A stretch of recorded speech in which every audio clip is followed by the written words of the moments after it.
Chan is a killer. 2 tours, Iraq, Afghanistan. And he came back with a lot of cash, but no soul. He's always trying to fuck the war out of himself. I have orgasms. He has wargasms. Hello, listening people. Hello. You're listening to Spin Polish Presents Pictures Powwow. I am one of your hosts, Ryan Swinsky. And I am Bartek, the other host. Hello, Bartek, how are you? Good, Ryan. How are you? I am well! That's good. I'm human! I get the Oscar. Yes, your brother Oscar. You do have one, yes. We spin Polish, likingly, because we are always spinning, and we both happen to be Polish. See, Bartek, I mention that now, so that way we don't have to mention it later. Yeah. Because there are people sitting on the edge of their seats who haven't listened to this podcast before, or if they have and they might have missed it, the 180 times we've done it or whatever. Should we recap all the information we've given so far? So it's Spin Polish Presents Pictures Powwow, Ryan Swinsky, Bartek Piszczak. Bartek has a brother named Oscar. I'm human. Human. I win Oscar. Oh, we're a podcast. We're a podcast. We always spit and we're both Polish, but coincidentally. And we're ant. And we're and? Yeah, and. And. Oh, yes, we're and. We're ants as well. Yes, and we gave a recap. We're doing our Pictures Powwow, a weekly show in which we cover a movie that has come highly recommended, or just recommended in this case. Chosen, yes. Well, it's a recommendation yes, nonetheless. Yes. From whether it's from Bartek, myself, or you, the listening people. Bartek, this week we did a recommendation from you. Yeah.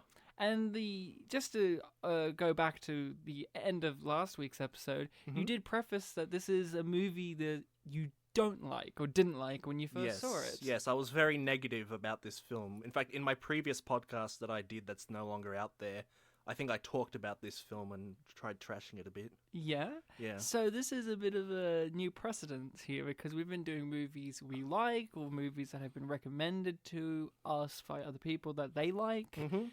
Or at least movies that we felt indifferent upon, like The Dark Knight Rises. You felt indifferent, and I felt like it was a good movie at the time I saw it, but it was flawed, and now I feel different. Yeah. As do you, I think. You're still a bit indifferent, but you can see it's a bit shit because Tom Hardy's only 5'9" on a warm day. Fucking shorty. Shorty McGee, get shorty, starring John Travolta.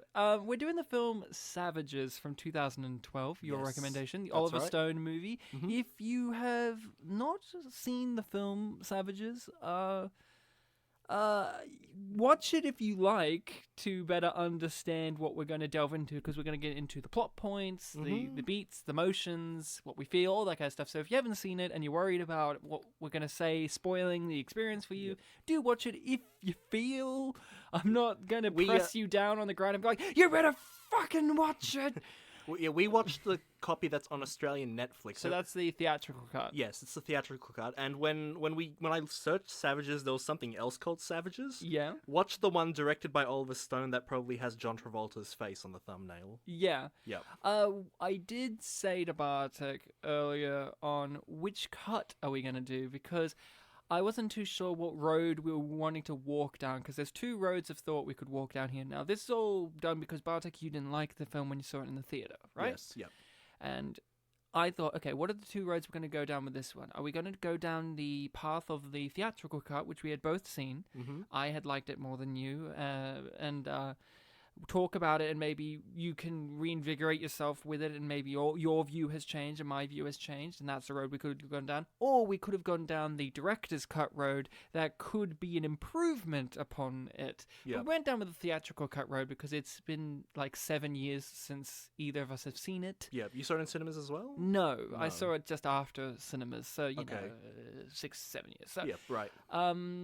I saw it just because I like Benicio del Toro. That's the reason I saw this movie. Well, I looked up... That's literally the only reason. I looked up the differences between the theatrical and the director's cut, and there was a lot more Benicio, like, family scenes. And I looked it up, and a part of me was like, please say the director's cut so I could watch some Benicio scenes. But here's what I get annoyed with director's cuts, if I could just interrupt this whole thing. Yeah.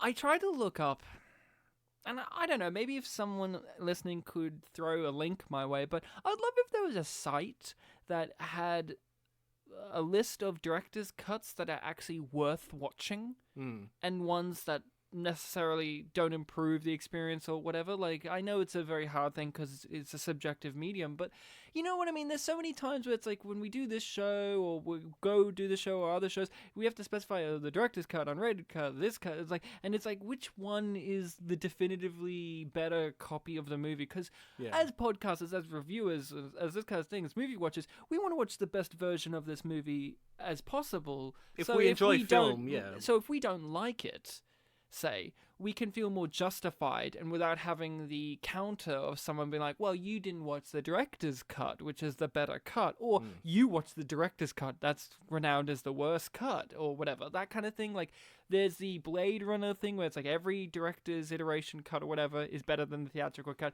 but then there's the Donnie Darko thing where the theatrical cut's the only good cut and every other cut of that movie is terrible. I don't know which cut I watched of that one. Theatrical, most likely. That's the more prevalent one. Like, that's the opposite. Like Blade Runner, you can barely find the theatrical cut now, while Richard Kelly's cut of Donnie Darko, you can barely find. You have to hunt that down. And then there's the A-Team where you get the check that man's urine. And then you get unrated cuts and all these multiple cuts. And it's just like, I wish there was a really good online list that really does specify which ones are actually more solid to watch. Yeah. But we went with theatrical cut because we're going to go down our own memory holes.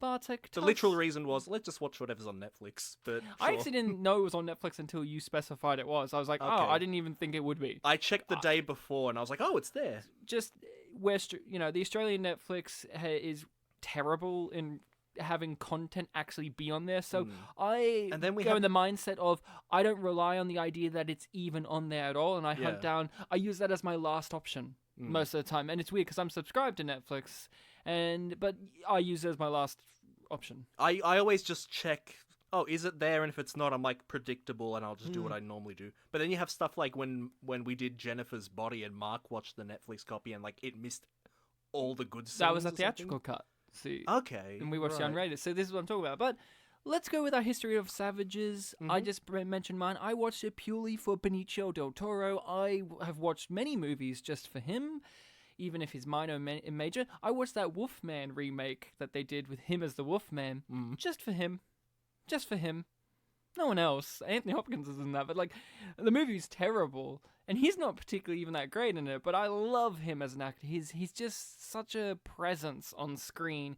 He's always joyful to watch. Like, in this movie, he is over the top, of course, but he's menacing, he's gross, he's terrifying. Yeah. But he's also just a joy to watch, even when he is being menacing on a genuine level, because there's those times where he is hilarious on purpose. Yeah. Like when he wipes her spit that was good. and licks it up, and I yelled at the screen, as an actor, I would have done that. Like that's actually like, as this character, that's right after you reveal rape. Yeah, exactly. So my history is I watched this purely for Benicio, and I liked the movie when I first saw it. I wasn't madly in love with it. I just saw it for performances.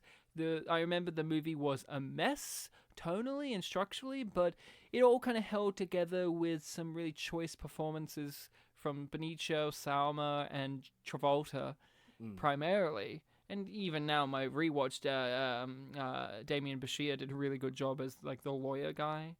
And that's my history with it. And then my history got more involved with your history of this movie, because Bartek, you're not really the type of guy who hates a movie or really has a disdain for movies. You're kind of like, it was alright. Like, Black Panther, you're like just meh about a lot of movies. If you don't love them, you're more But this one, I save my hate for things that genuinely, I feel deserve them, because then I feel it'll be emphasized more. Yeah. So I try to be more optimistic about a lot of films. And over the years, you have brought up Savages as one of those movies you had a real dislike for. Yeah. And I had often seen you at times when I had mentioned that I didn't mind it, you would kind of clench up and be like, really?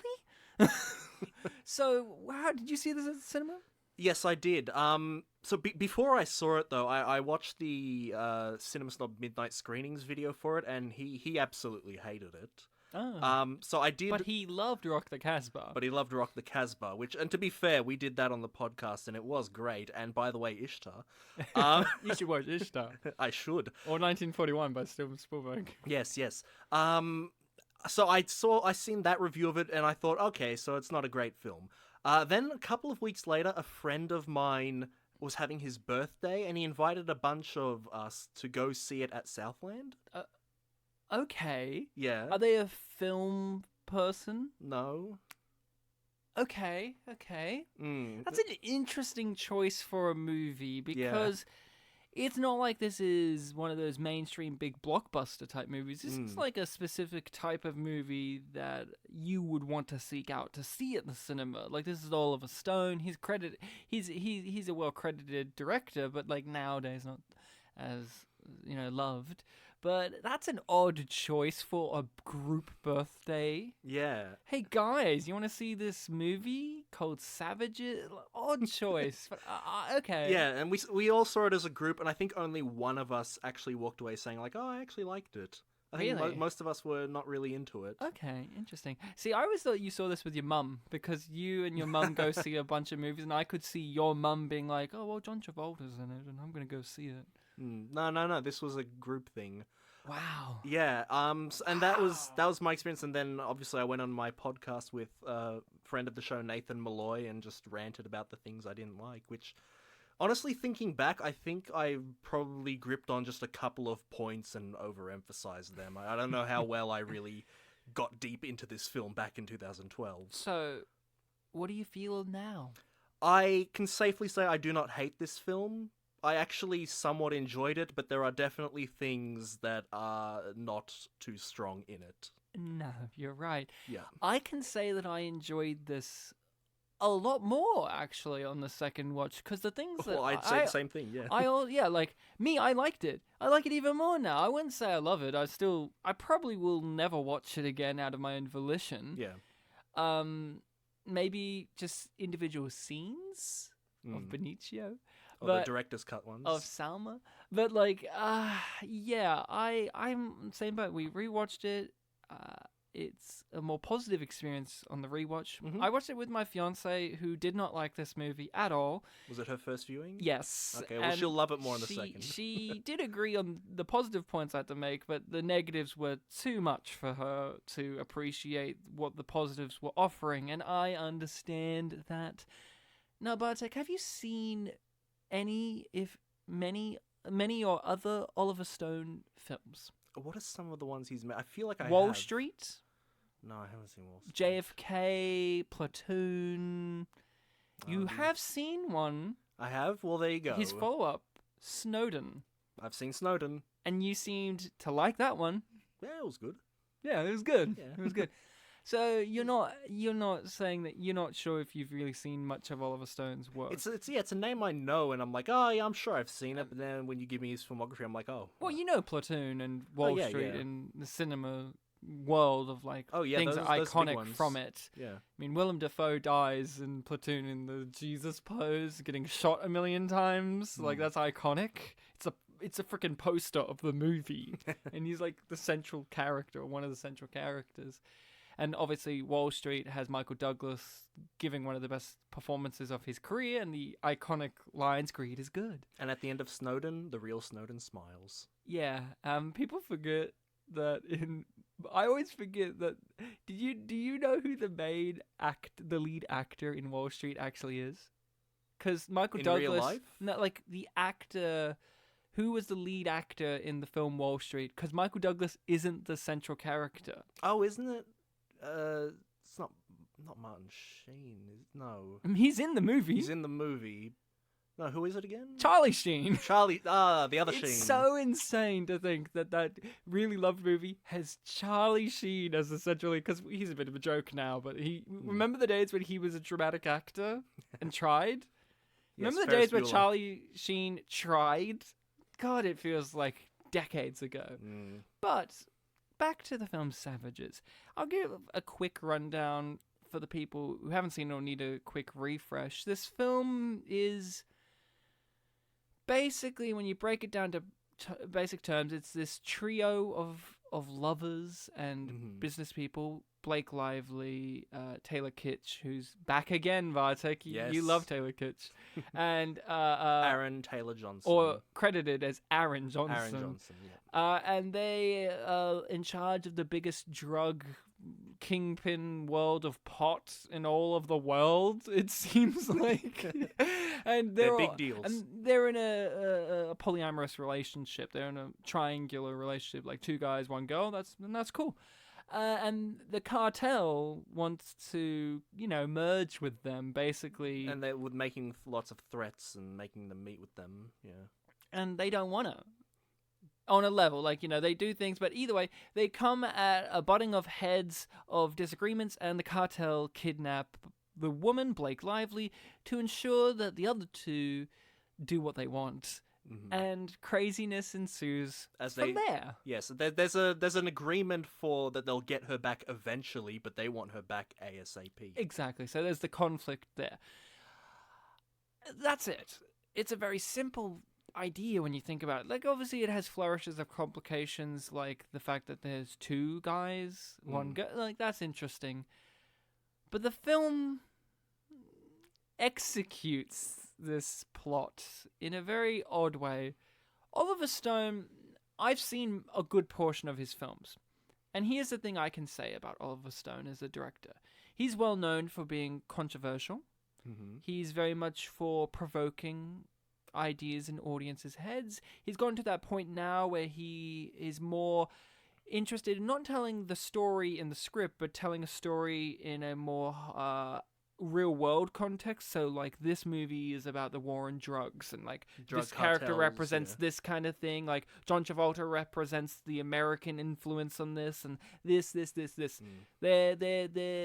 figureheads, the characters, of what political and agendas and whatever a lot of that Oliver Stone is interested in and wants us to be interested in. Yeah, I read that a lot of the reviews were looking at the allegories of ideologies, or not ideology, some word like that, clashing with each other. Exactly. Ideals clashing with each other. And that's what he is more interested in now than actually telling the story of the film.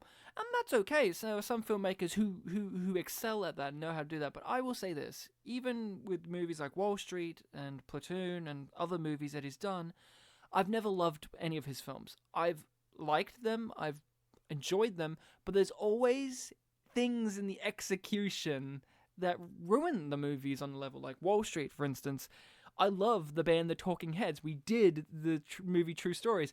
The whole soundtrack is Talking Heads for Wall Street.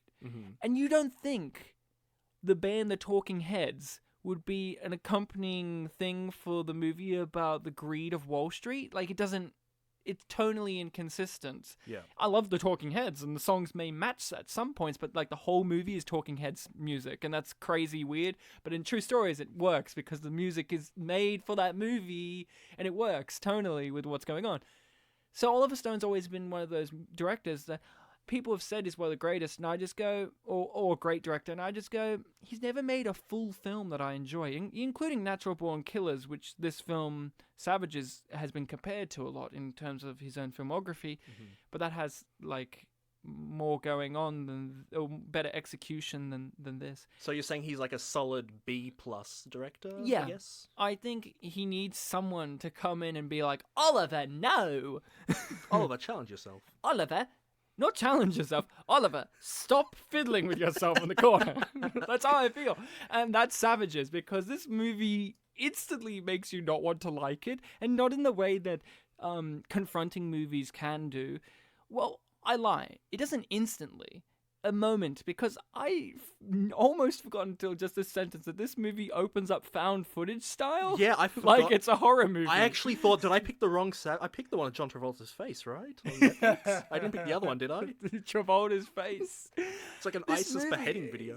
Which is fine when you find out what it is more so, but it's such a weird little opener that you go, oh, okay, and then it opens with like Blake Lively in black and white near a beach.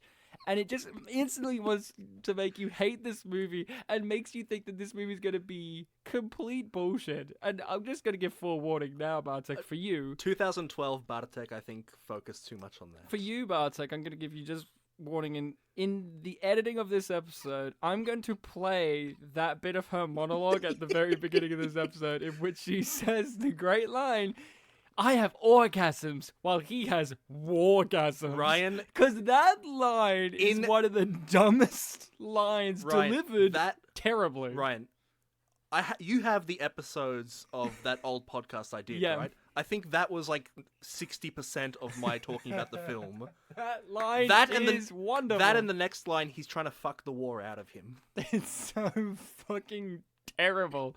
What makes it even worse is that line, and a lot of her narration, and let's be honest, those three central characters. Yes.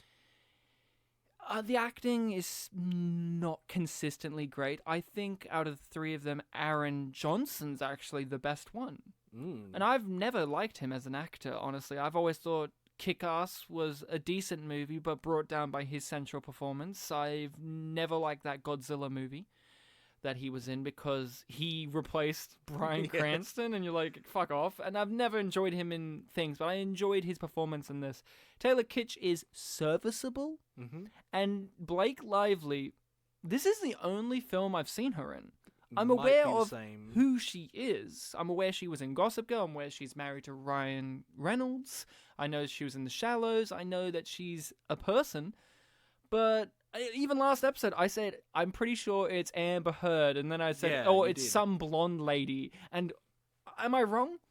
You could replace her with Amber Heard. You could replace her with any blonde lady who's trivia on IMDb, mildly attractive to exceptionally attractive. I'm going to be honest. I didn't find Blake Lively even that attractive in this movie to necessitate her bad acting. Because sometimes you have actresses who are just purely gorgeous and they're there for that factor and they're acting so-so. And you can skate by on the pure vanity project of them being like this pretty person. Like there's so many movies, so many actresses that are kind of like that. But for me, Blake Lively wasn't even that stunning enough for me to push past her terrible acting in this. Terrible. Well, fun fact, Ryan, when I was reading the IMDb trivia, they said that one of the couple of people they considered for the role of O, which is the character's name, was Amber Heard, so you weren't too wrong. You could replace them. You swap them out halfway through, I wouldn't notice. Except for one doesn't have a mole on their face. That's probably the difference. And one doesn't beat their husband. That's the difference. Yeah. She was definitely the thing that I remembered most from this film in a bad way. I think obviously this film's got a lot of negative press over the years at the time. You gave negative press. Let's talk about the negatives first. Because the positives are interesting, but there's always going to be that asterisk of the negatives. So I feel like let's get our negatives of this movie out of the way so that we don't have to worry about referring to the negatives while we're talking about positives. Because that's this movie in a nutshell. You can go, Benicio's great, and he was. But every time he interacts with one of the three central characters, they're terrible. That's the problem.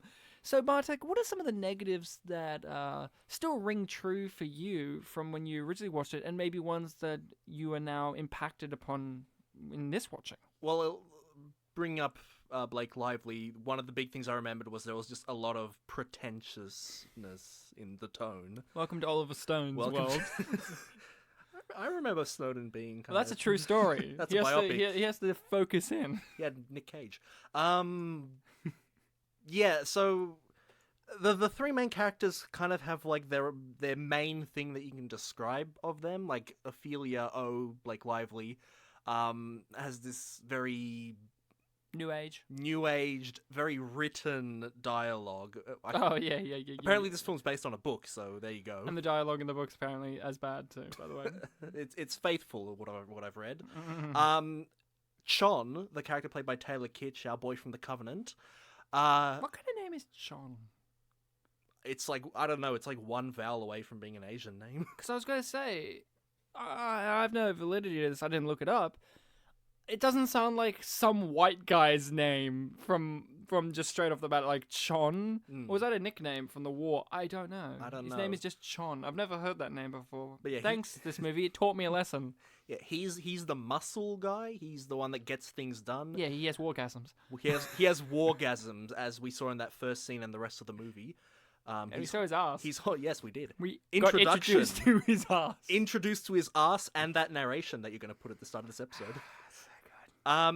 So there's a bit of narration early in the film where it mentions that like his MO is do not fuck with the other guy who was Ben, played by Aaron Johnson, and he's the brains, like the peaceful guy, the guy who just wants everything to go smoothly, doesn't want to hurt anyone because he's a Buddhist. And those are kind of their archetype characters, and they have to... Does it annoy you at all that the movie makes a big deal that all three of them form like one person, and clearly that each one of them represents the super ego, the ego and the id? Yeah, I can see You just that. roll your eyes like, come on. More literally, they were describing from O's perspective that the two of them form one man that she's with. Yeah, I know. Yeah.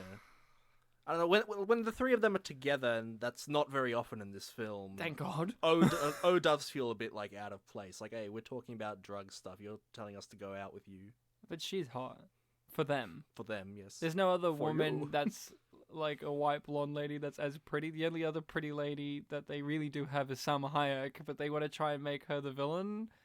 And they have to try and be conspicuous about how attractive she is until the very final scene where she's wearing that low-cut shirt and her breasts are just like huge melons, and you're like, Salma Hayek is the hot one in this movie. Get the fuck out of here, Blake Lively. Blake Lively's like 20-something years old, and she's not nearly as attractive as Salma Hayek, who's 45 in this movie and looks exactly pretty much the same as she did in Desperado.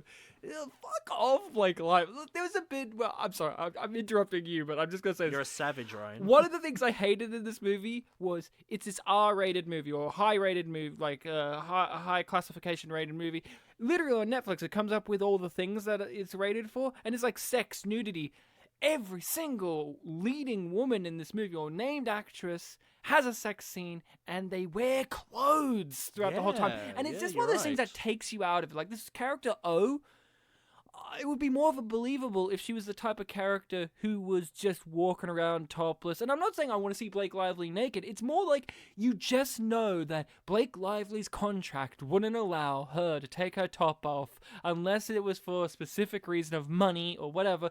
But we can show their guys' asses. Show their dicks if you're going to bother. Like, this is the kind of shit that bothered me in the movie. Where I'm like, the narration and the mechanics and that kind of shit. Where you think of the behind-the-scenes reasonings for this bullshit. Like, there's so many times where it's like she gets in the hot tub and they're fucking, and I'm like, as if you would keep that whole outfit on. Oh, fuck off. It was just such bullshit. I just rolled my eyes each time. There was one lady that showed her breasts, but she wasn't a named actress and didn't have any lines of dialogue. She had not that I remember what the dialogue is, but yeah. She had like a line that was like, hello. Hello. I'm going breasts. And it's just so amusing, like, this movie's a mess. But keep going on with your negatives. Oh, well, yeah, I was just describing the three main characters and their main things. Like, Ben, I was talking about, he's the guy that's introduced as, like, oh, he goes overseas to, like... Africa, and he's like a good-hearted guy. He, like, teaches children and, like, plays soccer with them. He does this all for good stuff. Yes, because he's a Buddhist. I remember there was one editing point in that early part of the movie where I think they were talking about weed, and they were talking about like how good a guy Ben is, and then for like a split second you see like the Buddha over the weed, and then it goes away. I thought that was pretty funny. Yeah. I don't think it was meant to be funny, but the way Taylor Kitsch pronounced Buddha at times, I didn't know he was saying Buddha. I had to listen hard because there was like one time where he it sounded like he didn't say Buddha, but it was the word Buddha, but it sounded not like it, and I was like, what's he talking about? And then I had to remember that this character that he's talking to is a Buddhist, and I'm like, oh, it's Buddha, right? Because I was like, he said it in a way where it's like, hey, look, you're Buddha. He would have like, and I'm like, what the fuck's that? I don't know what that is. Well, he was confused because Ophelia called him a baddist. Yeah, it's so odd.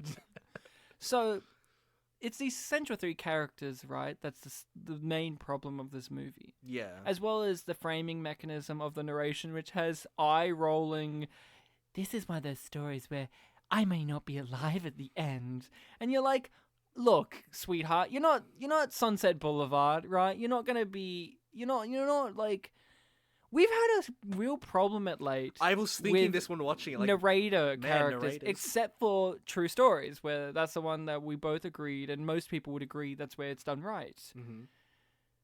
This is the worst one when it comes to the narration. I apologize to War Machine, but here's the Do thing. you apologize to the Australian one though, with 2 hands? No. No. Take that, 2 hands. No. Well, here's the thing. With War Machine, my big complaint was, as well as it being pointless and ruining the story, was he wasn't a character in the movie. She really isn't a character either, but yet she is. I think it's just you don't care about her as a character. There's this forming relationship she has with Salma Hayek, and I just don't buy it. She keeps saying lines that are, like, meant to come across as poignant, and it's like, I feel the artifice of this line. Yeah, or their relationship, like, oh, Salma's supposed to like her because she reminds her of a daughter she doesn't have anymore. Like, doesn't have that relationship. And also and she's, like, a bit more blunt with her.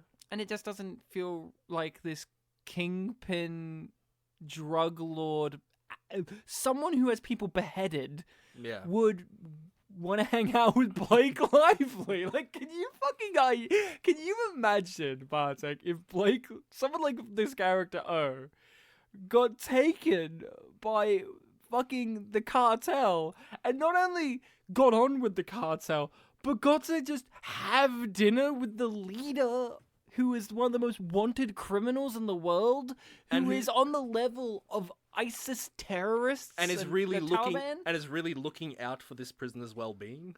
And even when that prisoner says terrible things at them, like, I feel sorry for you, and you're dead inside or whatever, just goes, yeah, you're right, Blake. You and your spiritual hippy-dippiness, the most you get is this how you Americans talk? Like, yeah.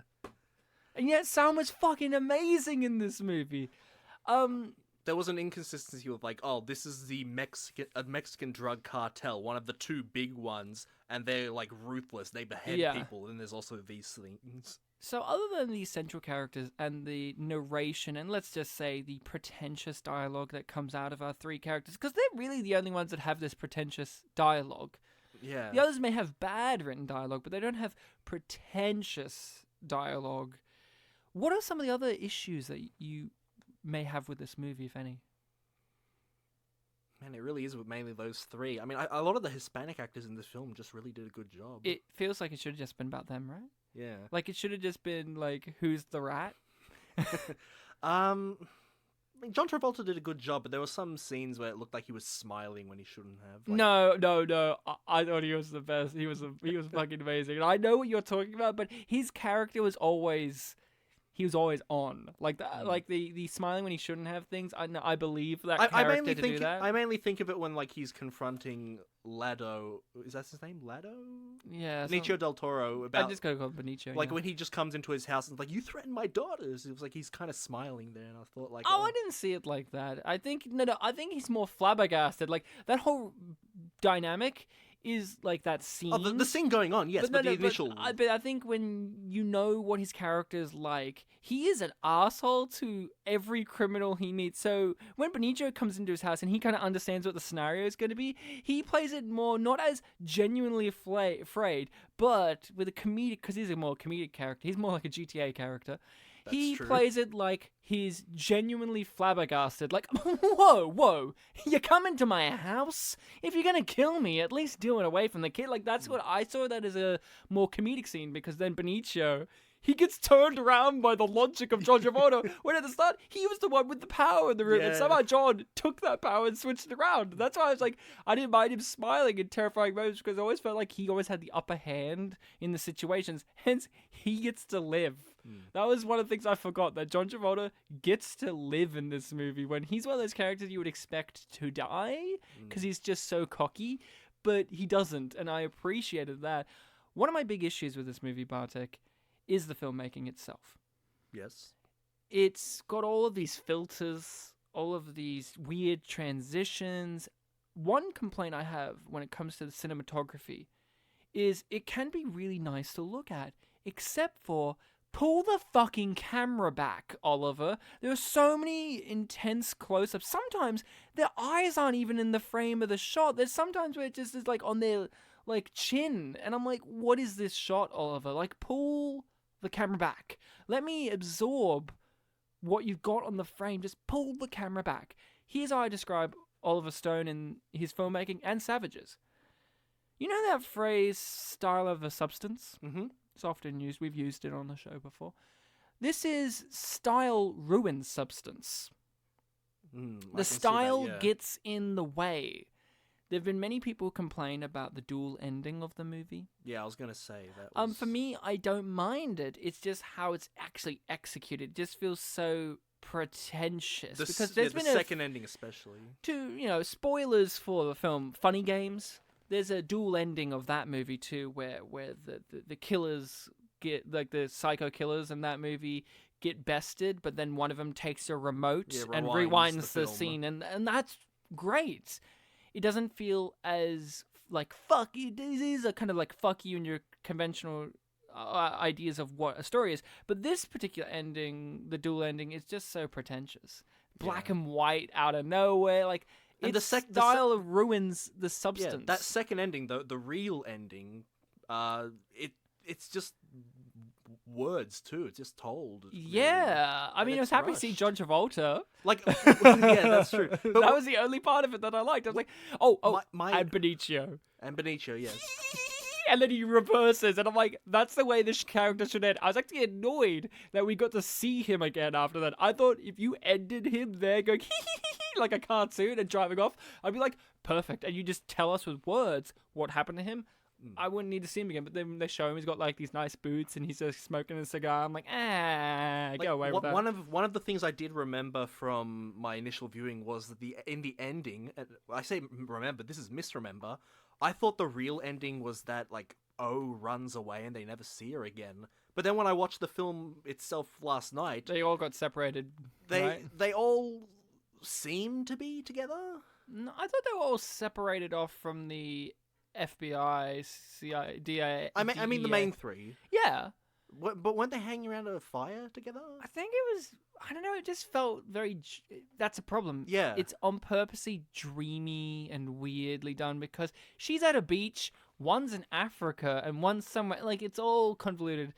At the point, my big thing is, since we're talking about those characters, my answer to you is sure, because I don't care. I don't care. I don't care. My big problem is the direction. It just feels like Oliver Stone needs to calm down. This film got made better, and that film was called Sicario. And that had Benicio del Toro in it as well. It was made by Denis Villeneuve, who, it's a very similar movie, like Take on the Cartel and whatever, and Benicio is intimidating, but he's on the side of the good guys, but not really, and it's got, like, that's a better movie of this. There is different, but it's dealing with similar issues, and it's just a better movie than this. One of the other things that I also remember was they have those sniper friends. God, yeah. And when we're first introduced to them, O has this narration about how, like, they're the sweetest guys when you get to know them. And we don't.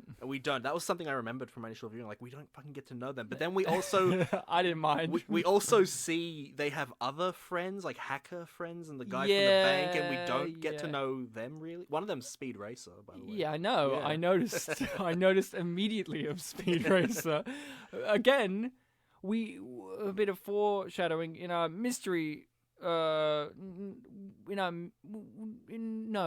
something recently we watched. Was it last week we watched where it had Kick from Speed Racer in it as well? We did a podcast recently where another character from Speed Racer was in was it last week's episode? Oh, was it War Machine? Yeah, War Machine, the guy at the table. Yes. That was also... yeah. Is the next episode going to have Speed Racer, another Speed Racer person in it? It's going to have the girl. Fuck.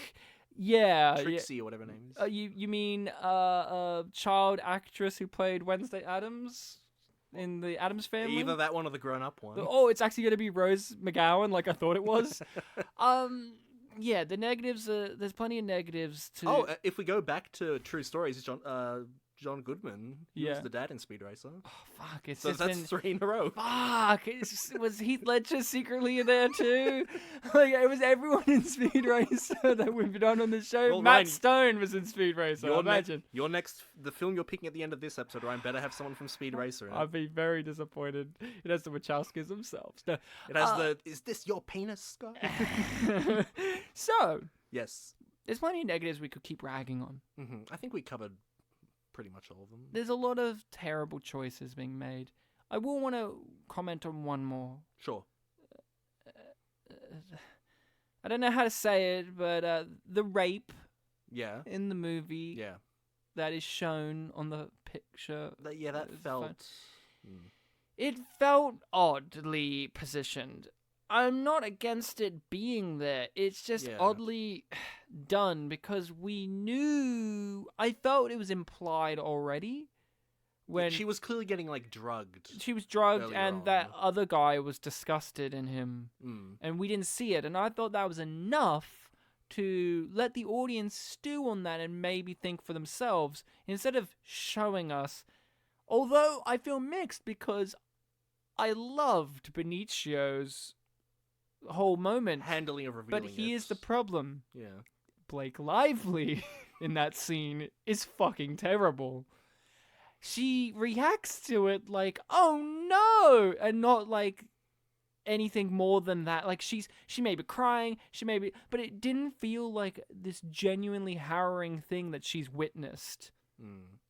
I will say, with the alternate ending, I do prefer one aspect of it, which is in the fake out ending, Benicio is killed, but he kills Salma Hayek, and it's done like, this is because you didn't fuck me.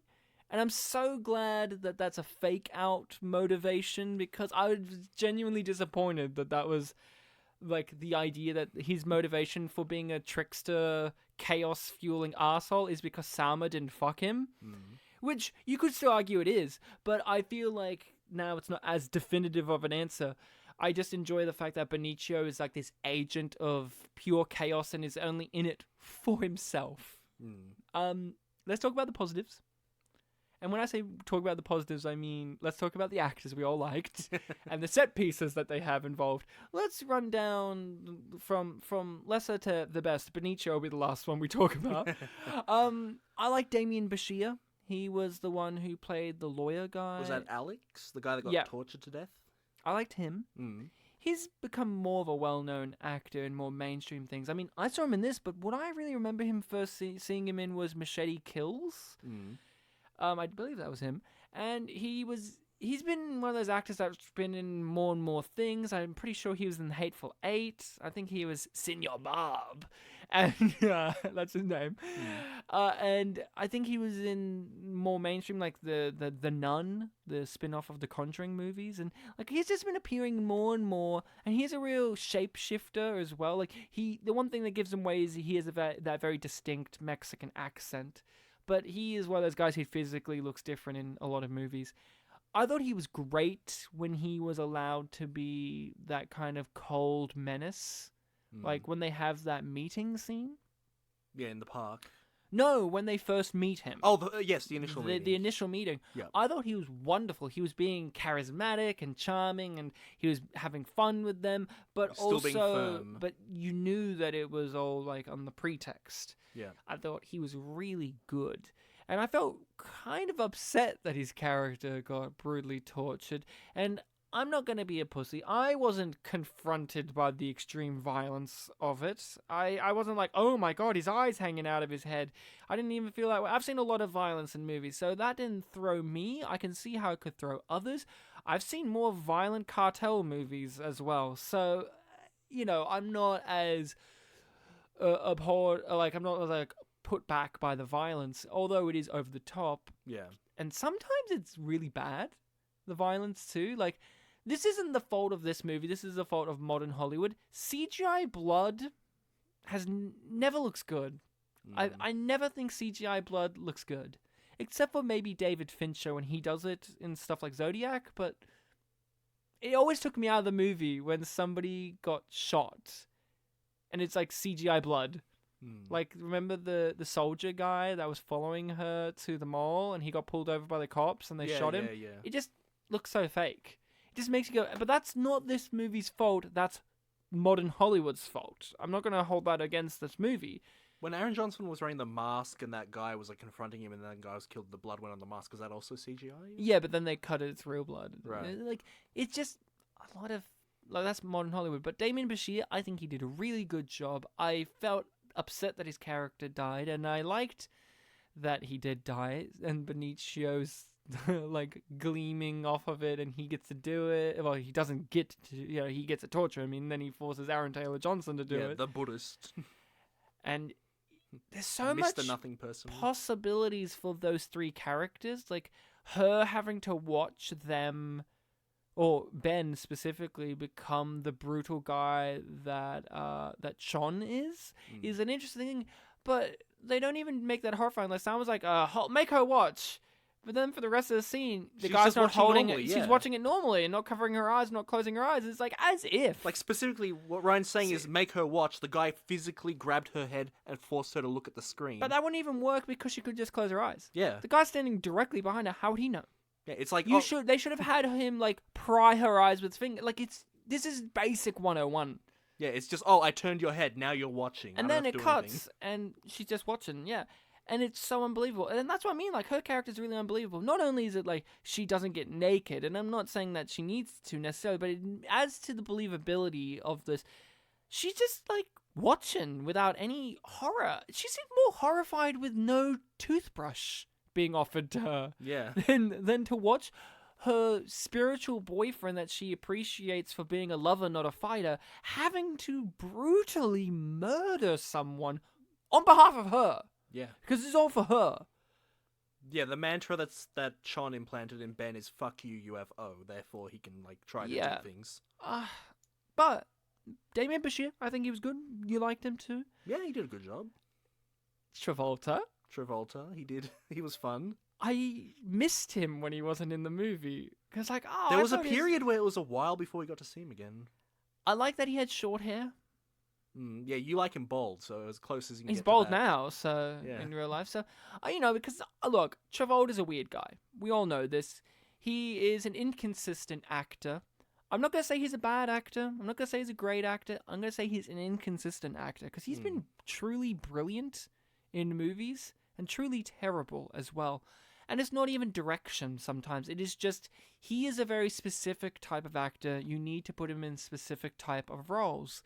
This was a good one for him.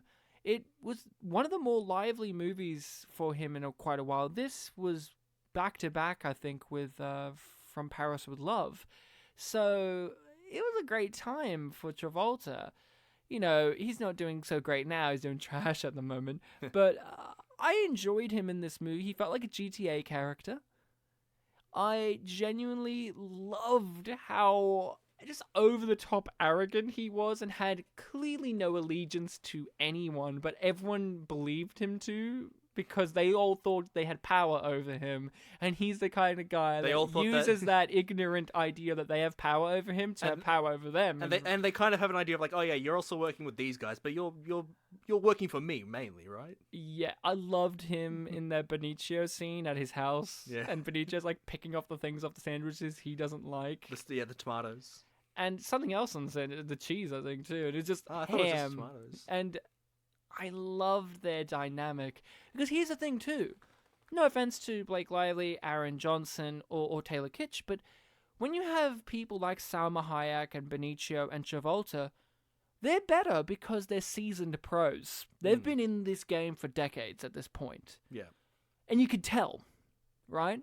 Not to say that there aren't young actors who just exude that. It's just these ones don't. Aaron Johnson's probably the better out of the three, but when you see John Travolta interacting with them and he's doing his Travolta-isms and he's just like got this energy that they don't have. And it's not because the character's different, it's he as an actor is more experienced and seasoned. Even if you don't think he's a great actor, he is more seasoned pro than these three are. Yeah. And if you don't think he's better than Blake Lively, she's only a little better, Ryan. Not by much. But I thought he was really great. What about you? You seem to have a lovely relationship with Travolta. Like every time we've watched a Travolta thing or talked about Travolta, you always get a little smile on your face. I quite like him. Yeah. Was he one of the more positive things on your first watch of this, or did you not like him in this? You know what? Trying to remember all the negativity I had in my first viewing, I can't say that John Travolta was really up there. In fact, when I looked this up on Netflix to make sure it was there, and I saw Travolta in the thumbnail, I had this thing in my head of like, yeah, that's right, he was in this film. I'm a little annoyed. I think in the opening credits, I may be wrong. I didn't double check, but I don't know how Hollywood works, money and blah, blah, blah. But I'm annoyed that I think he got a higher billing than Benicio did. Did he? I think he may have. I may be wrong on that, but that's just Hollywood. He's a bigger name than Benicio in the long run. I think there was one name that got a surprisingly low billing, but I can't remember which one it was. Well, yeah. Hollywood Machine. Yeah, and I like that scene too. In his house because it was kind of like a follow up. Yeah, a mirroring to the scene with Shea Wiggum. Who, way earlier in the film, where the lawyer guy, where he was like, "Oh, I'm gonna talk around Benicio del Toro and doesn't work." And like it looks like it's working. He's on the phone. Oh, like, please, I'm making you a good deal. It never looked like it was gonna work. Well, no, but he thought it was working. Yeah, he was an idiot. And Benicio was just like smiling, like, "Yeah, this isn't gonna work, but go ahead." And he's calling like the other big drug cartel guy. We'll get to Benicio. Let's talk Salma Hayek. Mm-hmm. Have you seen her in many things? Honestly, I'm not sure that I have, but I really remembered her from my first viewing as being one of the better elements of the film. I love her. She was great. I've always loved her. She was in Desperado, which was one of the first R-rated violent movies I had watched. I've seen that, but I can't really remember it too much. She was the girl. I remember liking El Mariachi more. Yeah, people often go like that. I like Desperado more because it's just so over the top. But, and it has Steve Buscemi in it. I've always loved her. I've always thought that she has been a very fun actress. I wouldn't even necessarily say a great or good actress, but I've always thought she's always fun to watch. I always find her just such a breath of fresh air, even when she's playing intimidating bad people. It's just a breath, and I really liked her character in this movie as well as her. I think she does a really good job of portraying this character and giving her more depth and dimensions than what's in the script, I feel. Yeah, like she misses her daughter and like she looks like a doting mother, and then later on she even admits that like I'm happy that my daughter doesn't like me, things like that. It's just her performance. Like when I really like the trick of when she's speaking in English and she gets revved up and angry, she goes back to her default language, which is what happens with a lot of people who speak, in another tongue. I'm from an ethnic family. And you know what I'm talking about. Like when people get impassioned or enraged or whatever, they will fall back into those specific things. And I felt the like language they have a more big flow. And I feel like that was really well done. And I found her genuinely intimidating when she was trying to be intimidating. I like that bit where she like took off that wig. Yeah. It was like, ah. I liked it wasn't one of the more intense ones, but when O was asking like, "Oh, can I speak to the man in charge?" and she's like, "Put me on, show what I look like." Yeah, that was amazing. I loved her, and I thought she was brilliant. I thought that character was such an interesting idea of this woman who has lost so much in her life and feels the burden to take the responsibilities onto herself so no one else has to suffer, and in turns makes those people suffer. She has a son that doesn't speak to her because she took the power from him, but she was doing it to protect him, and then she has a daughter that doesn't speak to her either because doesn't want to see her. Doesn't want to speak to her either, really. Like, they speak, but she begrudgingly speaks to her. That doesn't want her either in life, and for similar reasons. And it's just like this tragedy of this woman just doesn't understand what she's doing is pushing away the things that are actually important, and she's holding on to an empire that's slipping through her fingers, as we find out throughout the movie. We slowly find out in the movie that her empire is falling apart. Yeah. At the beginning, it seems like, ooh, these guys are the top dogs, but by the end, you realize, no, she's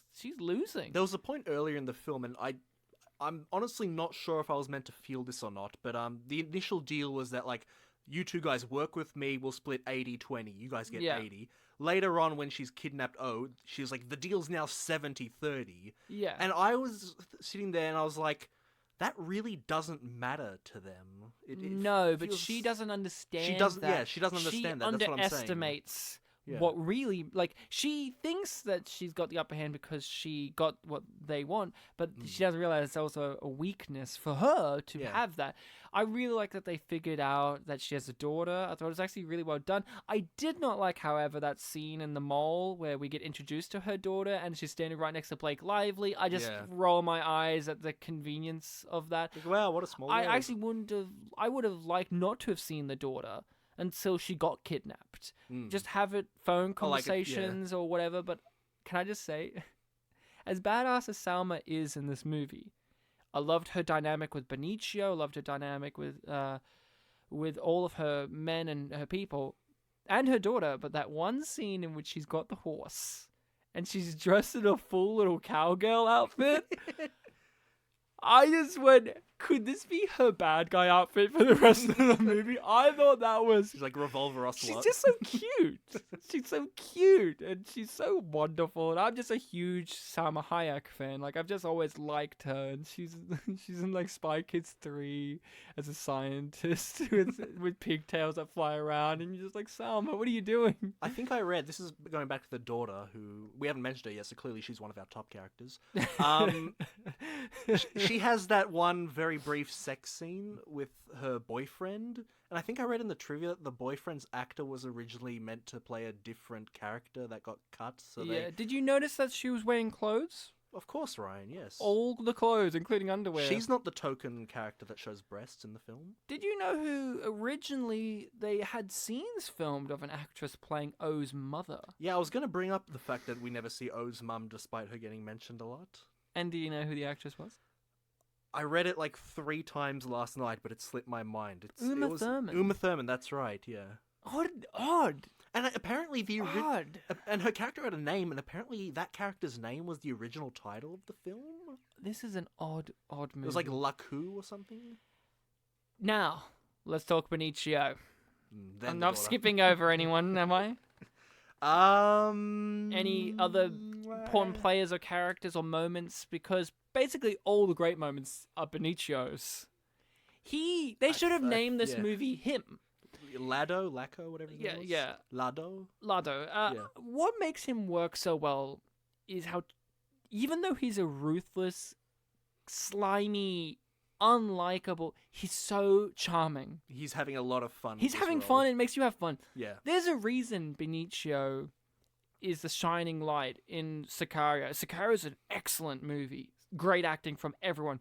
But he shines so bright to the point in which they gave him a sequel to that movie where it's just all about his character, which goes against what the first movie is. In fact, Sicario, the whole third act derails itself to be about him now instead of the main character because he is so fucking great. He's been one of the most underrated actors working in Hollywood today. For this whole entire time. I can't believe that he's one of the elements I didn't remember of this film. How could you Yeah. forget? So when you were telling me, like, oh, Benicio was good in it, I'm like, was he? Yeah. I prefaced this to my fiance. I said, every aspect of this movie outside of the 3 characters is pretty solid, and Benicio is a gem. When we first properly get to know him is when he attacks the lawyer. That's when we first get to... That's the scene where we meet him, yeah. And the lawyer, Shea Wiggum, who's a well-known actor, character actor, he's been in everything. You've seen him in something, trust me, I Bartek. must have, yeah. I think he's been on the show. Them two bounce off each other so well. I was upset that Shea Wiggum died. There was that little trick where Shea Wiggum's like, yeah, and he like throws the phone up in the air and catches it in the other hand because he's so assured in himself that he's going to do well. Work. And Benicio's like, just like sitting on the table and he's picking apart sandwiches there too and flicking stuff on the floor. And it's just... He loves kitchens. It's so good, that scene. That's when the movie actually starts. Yeah. That's how the movie should have opened. It should have opened on Shea Wiggum driving down the street singing I'm Just a Poor Boy, like George Clooney in Terrible Cruelty, and then Benicio's there. That's how the film should have opened. And it should have been a movie about the cartel and the inner workings of the cartel, and how Benicio's this just fucking rat bastard. He's amazingly, wonderfully cheesy, but also intensely serious. He's got this over-the-top hair. He does. This facial hair, but it's that smile and his eyes that really sell you on it. Like, he just loves being cruel. You don't get a tragic backstory. You don't get the actual motive. Oh, you didn't fuck me, so now I'm like this. Or, oh, I love money. He just loves being a prick. Yeah. I read that a lot of his scenes in the director's cut are more like dramatic. Like, Yeah. So I don't know how much better that would have been, but Maybe it would be great. maybe he'd sell it. Yeah. Here's the biggest disappointment for Benicio del Toro. In the MCU cinematic universe, in the Marvel Cinematic Universe, they cast him not as a villain. Yeah. And you know the big problem with the MCU where they have these throwaway villains that are just boring? Mm-hmm. You could have one of those, but cast Benicio, and he would Make it memorable. Because sometimes you have problems with villains in movies where what I'm saying about him could be a negative. We probably said it as a negative, where they're just a villain who just enjoys being evil, can be a negative. But in this movie, it's just so... And Benicio, and it's just so great. Yeah. Now tell me what about Benicio's performance you really liked and some memorable scenes or moments that really stuck out for you and little tricks of the trade that he did that you really liked. Well, it's like you said, he was just having so much fun that you couldn't help but really enjoy it whenever he was there. We have mentioned the spit scene, which after he... licks it onto his own fingers, he wipes it off using her hair. I clapped. I went... Like, it's like I was zero offense taken to being spat on after revealing that you raped someone. Raped that person who spat on you. Yeah. Like, the timing of that reveal was weird, but that reaction just made it worth And it. his way of showing it, being like, like taking the phone away from her and she Like, tries she's trying to it. grab the phone. It's And like, he's no. no. Like, he's such a trickster. He's like a Bugs Bunny character, I swear.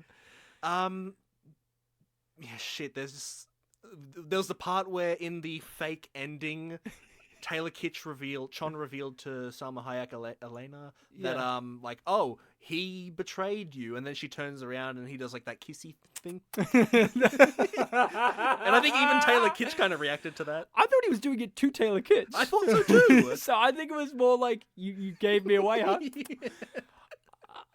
Even when he's straddled with terrible dialogue, like the bit where he is saying, they're savages. Every time they say the word savages is so forced. He delivers it with such ease, even though you recognize his terrible line, and it's really not delivered even that well. But you like him so much, you give it a pass. He is the life of this movie. When he's like, he's giving her all the stuff, in your water, and he shakes the bottle like, yee! Like, he's so joyful. And then, like, no toothbrush, and he just is genuinely taken aback, and then he's like, you want to use my finger?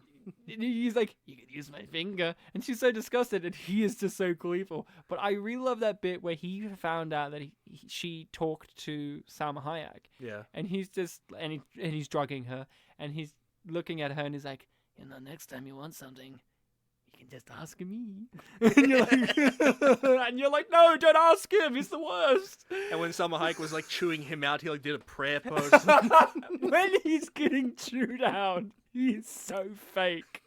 He's not even trying. I wanted to find who did it for you. When he was killing Shea Wiggum, the lawyer, and he grabs the phone to talk to the other guy on the phone, it's really nice that actually that guy ties back into the plot, and he actually had a relationship, and I like that in the end he starts working for that guy and they get over their past differences, and we don't even get to know what they were. His reveal with John Travolta is like, well, how long have you worked with him? Since 2 days ago.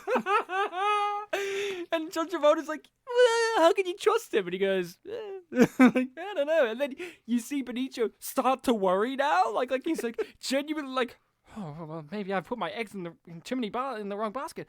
Oh my God, what should I do, John? I love it. And just like, you didn't let them know I'm the rat, did you? Like, he's genuinely concerned. An amazing performance. It really was. This is one of those examples of when you get asked the question, what is an amazing performance in a movie or a piece of media that is subpar? This is one of the answers. his performance, in a great world, would have got award claim. And it's a cheesy performance, it's over the top, but it is just such a brilliantly crafted performance. Outside of the humorous aspects, there's just so many nuances he does in this performance. The look, the mannerisms, the dynamic he plays off of people. It's a masterclass of acting, and it's because he's having so much fun, but it's a masterclass of acting because he's making you have fun with this character who is deplorable. And you just miss him every time he's on screen. And he makes it look like it's easy. That's one of the things. Him and Travolta have the very great skill of making it look like it's easy. See, Salma doesn't have that, but her character doesn't need that. She's not a fun character. Like, she has fun moments, but she's not like an upbeat, like, I'm having fun watching her. She's more of a, interesting. Like, but those two guys, it's just like putting on a glove for them. Like, but we know as actors and we know movies that it's incredibly difficult, especially with someone like Oliver Stone, who's a very meticulous director who wants certain things done certain ways. Mm-hmm. Anything else you want to bring up when it comes to the actual moments, scenes, bits? Yeah, there is the title of the film is obviously Savages, and they do mention They give you the definition. Right at the end, they give you a definition for savages. Did we need it at that point? The definition they gave was like coming to a carnal state of being, like very much the id idea. Yeah. And I feel like, it's a specifically worded definition for this word to try to justify the fact that, like, we're all savages and savages can be a good thing. That's the thing that bothers me, I was going to say with this. Yeah. I can't truly recommend this movie. Yeah. I don't even truly love it. I like it. There are things, like I said, I'll watch scenes again, just scenes, but the whole movie, no. One of the big issues with this is there are some directors, like Oliver Stone, where the movie doesn't exist to tell a story or to give themes or to let you enjoy it as entertainment, and that's fine. I love those kind of things. Those movies that get you thinking, about the outer world contexts of things. What does this represent? But it gets in the way of this movie. And it is a movie that is best summed up by saying, the savages aren't the people in the movie, but you watching at home, you're the savages. Aren't we all savages? It's that kind of movie where the title is We're All Savages. It is a movie that at the end of the day, because of the people making it and maybe from the source material, it is pretentious bullshit. Yeah. But it has such good material in there that if you have to dig through it. But here's the argument I could hear someone say. I like peanuts, but I don't like having to dig through shit to eat them. And I could see that argument being made, and I agree. But at the same time, damn Benicio. I think 2012 Bartek just really wanted some peanuts. And you didn't appreciate Benicio. I barely remembered him. How could you forget him? Yeah. I also remember there was, one of the lines in the film, I think it might have been a Salma Hayek one, where she was talking about the two guys who, by the way, everyone listening to this episode, Ben and Sean are the main characters. So as much as we talk about everything else, yeah, but we don't like them. So try to remember that most of this film is the two of them. Yeah, and think about how much we talk about them. There's a part where a character mentions that, like, I think 2-0, those two need themselves, each other more than they need you, or something that. Yeah. And it's like, do they? What does that mean? Yeah, it's always played like they love each other the most. And Benicio obviously is the blunt one who's like, they're gay. Yeah. Right? But they come across as, like, close bros. My big problem is I didn't feel that because they're always at ideological odds throughout the whole movie. And I never bought them to why they're friends. It feels like, the business-wise, they work well together because of reasons given. But, the closeness they actually feel is just like, they're bros, I guess. Before we wrap up this conversation, one last thing. Mm-hmm. I didn't look this up. But I have a gut feeling, Bartek. You know how sometimes you just have a feeling in your gut and you're just going to go with it and you could be proved wrong. Yeah, and all the facts are given to you to prove you're wrong, but you just look at the facts and say, no, I'm right. It's like last week with War Machine where I'm like, it was originally a book, and you're like, yeah, I thought so. Yeah, Well, here's the thing, Bartek. Yeah. I don't know if the person who did the makeup for this movie was the same person who did Suicide Squad, but I have a feeling with those tattoos that every character seems to have, except for the cartel characters, who you would assume would have tattoos, is garbage, just like the ones in Suicide Squad. I don't know. Are you saying that this film had Oscar-worthy makeup? Yeah, take that, makeup artists. I think that's about it, Bartek. I think Savages, so. savages, savages, savages. We're all savages. Yeah. Now say to play being, the we're Pocahontas podcasting. song, Savages. No.